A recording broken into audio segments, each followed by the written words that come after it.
Du coup, ça veut dire que vous allez fabriquer des personnages, mais on aura un personnage articulé pour chacune des histoires. C'est ça, Greta? Eh ben oui, si ça C'est vous... merveilleux. Par exemple, le loup, la tête du loup, c'est la base. Hein, et pour après, coller votre dessin par-dessus, avec les dents et tout, avec l'œil. On va mettre, nous, des fils au niveau des articulations des mains. Comme ça, en tirant le fil, elle va pouvoir lever et les baisser. Et pour la gifle, les enfants, qu'est-ce qu'on retient là? Sur vos marionnettes, vous avez la possibilité de faire quoi? De mettre plusieurs matériaux. Exactement, pour donner du volume. Un peu Donc, de volume, oui. Nous, pourquoi pas, on va pouvoir y mettre du volume. Alors, une idée d'organisation. Qui est un groupe qui est chez Monsieur le Duc. Et que, On va comme avoir plus de on place. fait avec Madame Mignon, que vous venez voir à peu près. Donc, nous, on circule, Ouais. on vous donne des conseils, on voit comment vous avancez. D'accord? On aura Très plus bien. de-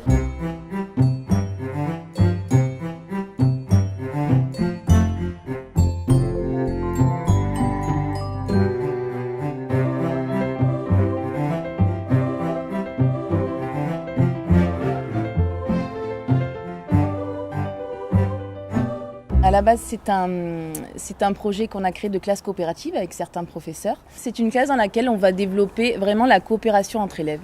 Et surtout, à la base, l'idée, c'était qu'on mette les élèves dans un environnement où ils se sentent à l'aise, qu'ils aient plaisir à venir au collège. Parce que moi, ce qui m'a toujours traumatisée, c'est les enfants qui ont la boule au ventre, alors que c'est pas normal parce qu'ils passent leur temps au collège.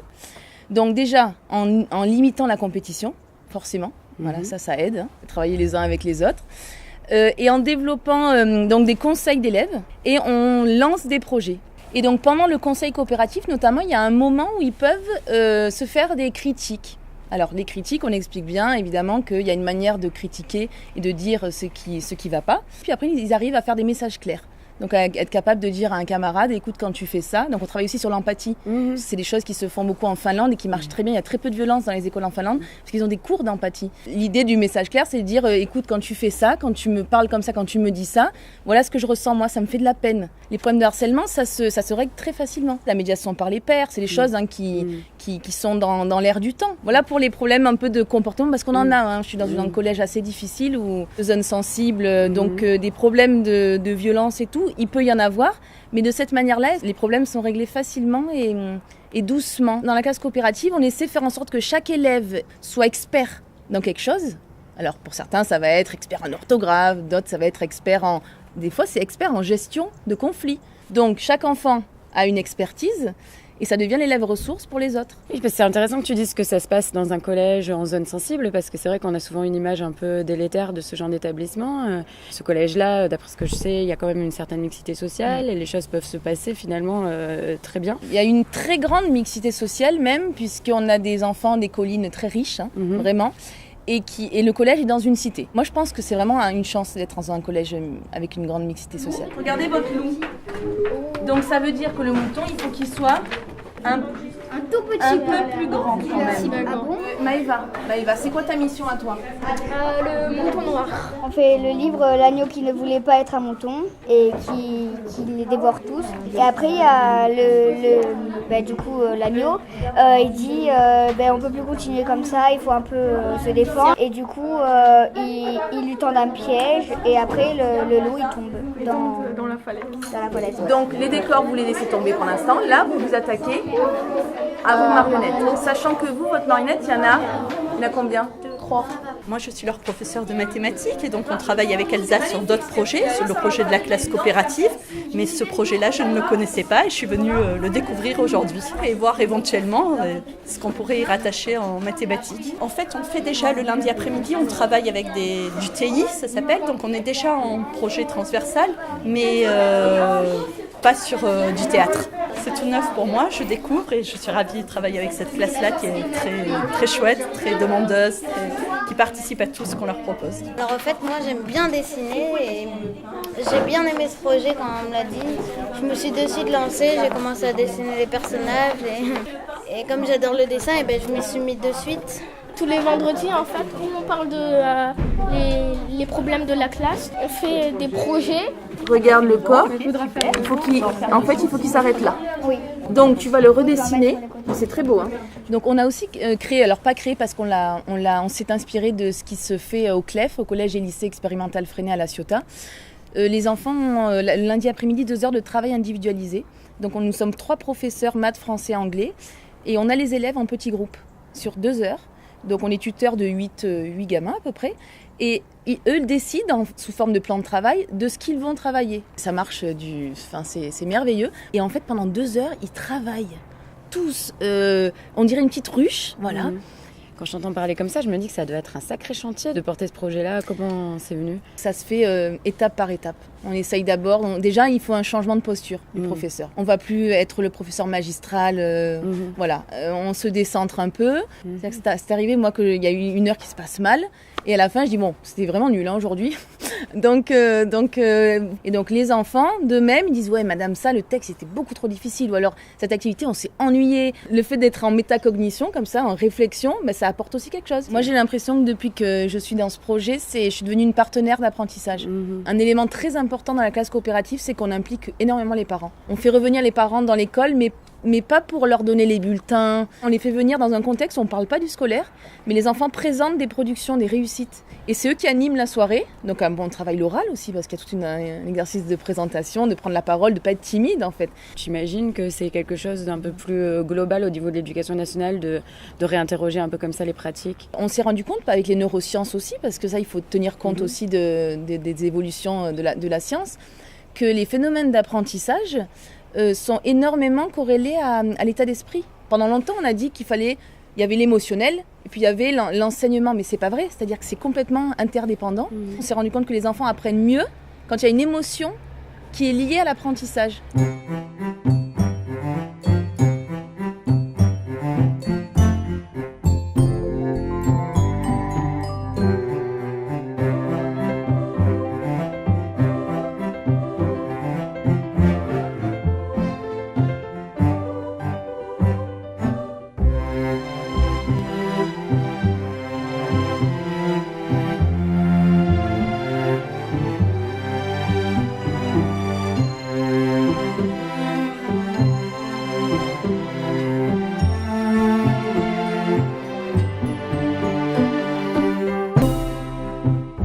Là, qu'est-ce qu'on fait ? Ça, on le met en stand-by, ça veut dire en pause.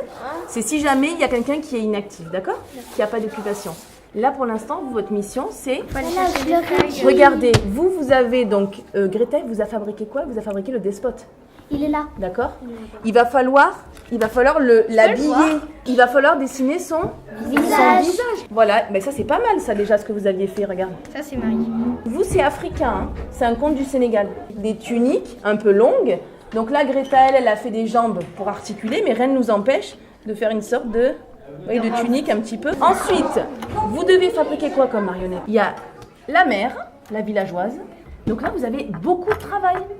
Et essayez de garder le même style, le côté africain. Vous avez un ordinateur à votre disposition, vous pouvez faire des recherches. Je peux vous laisser, vous avez compris ce que vous devez faire, les enfants ? En ce qui concerne ce projet marionnette, c'est quoi l'idée ? Comment il est né ? Voilà. Alors le projet marionnette, il est né déjà d'une petite passion que j'ai moi pour les marionnettes. Je me suis formée, j'ai fait des petits stages avec la compagnie Archétal que j'adore. Et c'est un outil pédagogique incroyable. On a un club au collège sur les droits de l'enfant. Et donc les enfants de ce club-là ont choisi des albums qui sont recommandés par Amnesty International. Et donc, ils en ont fait la lecture à leurs camarades de 6e. Et donc, les enfants ont choisi, parmi ces histoires, trois textes qui leur ont parlé particulièrement. Donc, il y a La Gifle, un conte du Sénégal. Il y a L'agneau qui ne voulait pas être un mouton, un magnifique album. Et L'ennemi, qui est dur, mais qui est... Ce ne sont pas des textes anodins, ces textes-là, quand même. Ils sont très engagés politiquement. Effectivement, là, ils ont choisi des textes... qui sont lourds. Ils sont allés vers des choses un peu fortes, mais je crois que les enfants à cet âge-là, ils aiment bien aussi les choses fortes. Hein. On part de la prose, hein, voilà, d'un texte narratif. On l'adapte en théâtre, en fait. Donc déjà, il y a tout un travail d'écriture, là, qui est intéressant dans ma matière, en lettres, en tout cas, qui fait travailler beaucoup de choses, ce qu'on demande dans les programmes. Après, il y a tout un travail de création, donc de création de décors, de création du théâtre lui-même et de création des personnages. Les textes, il faut se plonger dedans, il faut séquencer, il faut faire presque un storyboard, c'est-à-dire il faut isoler les différents décors qu'on va construire et puis élaborer aussi, c'est-à-dire que je leur ai dit vous avez votre liberté, vous n'êtes pas obligé de suivre, ils peuvent avoir des idées. Certains, je pense, vont d'ailleurs avoir des idées un peu plus poétiques. Après tout, ils s'emparent du texte, c'est un spectacle vivant. 2 ennemis qui se retrouvent seuls et qui essayent de faire la paix. Tous les deux, ils s'envoient une bouteille pour finir... Pour arrêter la guerre. Pour arrêter la guerre et du coup, ils arrivent en même temps dans le même trou. Ils la lancent en même temps. Ils ont au moins leur drapeau, leur pays, les drapeaux. Là. Ils n'étaient pas énervés, ils ne voulaient pas la guerre. Au contraire, ils demandaient la paix. Mais quand Pas tous, hein. Si, tous. Non, pas tous. Tous. Ils en avaient marre aussi de l'hygiène parce qu'il n'y avait pas d'hygiène. Bah si, il a la rage. Il a la rage.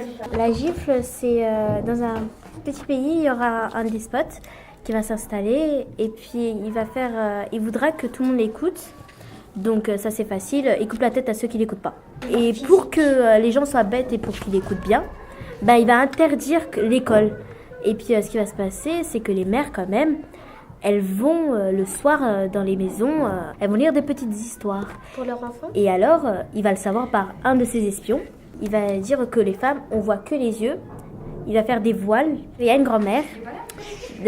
Quand ils sont à la plage et tout, elle dessine des lettres sur le sable et elle raconte encore des histoires. Le despote va la convoquer jusqu'au palais et puis il va lui poser une question. Il va brûler un petit feu avec une pince, il prend une braise rougeoyante et la jette dans une cruche remplie d'eau. Ça fait psh. Et puis après, il va lui demander de qui la braise ou de l'eau a fait ce psh qu'on a entendu. La vieille dame n'a pas su vraiment. Elle a répondu, en fait c'est un peu des deux. Et là elle a donné la grosse claque et elle a dit, alors c'est lequel qui a fait le bruit, ma main ou ta joue? Et ça dure combien de temps un projet comme ça? Ça c'est un projet d'année. De l'année. Voilà, ouais. ça c'est un projet d'année qu'on a commencé en octobre je crois, voilà, et qui va finir en juin. C'est très important de faire venir des gens de l'extérieur dans le collège. Ça apporte de l'air aussi et des compétences qu'on n'a pas. Ils ne savent pas que marionnettiste, ça existe. Donc moi, je trouve ça intéressant de leur montrer les métiers de l'art quand même. C'est souvent ça, les intervenants, c'est souvent artistique, culturel. Comment, par exemple, tu as fait pour savoir quel intervenant interpeller? Ça, c'est le hasard de la vie. C'est souvent un peu le hasard. C'est pour ça qu'il faut rester ouvert. Le sale despote pourri, dégueulasse, il faut qu'on le déteste. Ah, c'est top là. Toi, Wassine, tu fais quoi? Je suis en train de faire les 3 espions collés. Il fait le signal comme ça. Je l'ai mal fait. Mais c'est pas compliqué après pour les élèves, après avoir fait 2 ans de classe coopérative, de se retrouver dans le système normal? C'est compliqué, parfois oui. Après je me dis c'est toujours ça d'apporter. Est-ce que eux du coup ils peuvent amener des choses à la classe, une manière de voir différente? Moi c'est ce que j'espère et même au niveau plus général de la société. C'est-à-dire qu'aussi certains vont me dire mais la vie est très difficile, la société c'est terrible, c'est que de la compétition, donc vous les préparez pas du tout à la vie. Mais en même temps, si nous-mêmes on contribue à fabriquer des enfants qui seront plus tard des tueurs, toujours en compétition, la société elle changera jamais. C'est bien nous à la base d'essayer de changer par le bas, petit à petit, en espérant.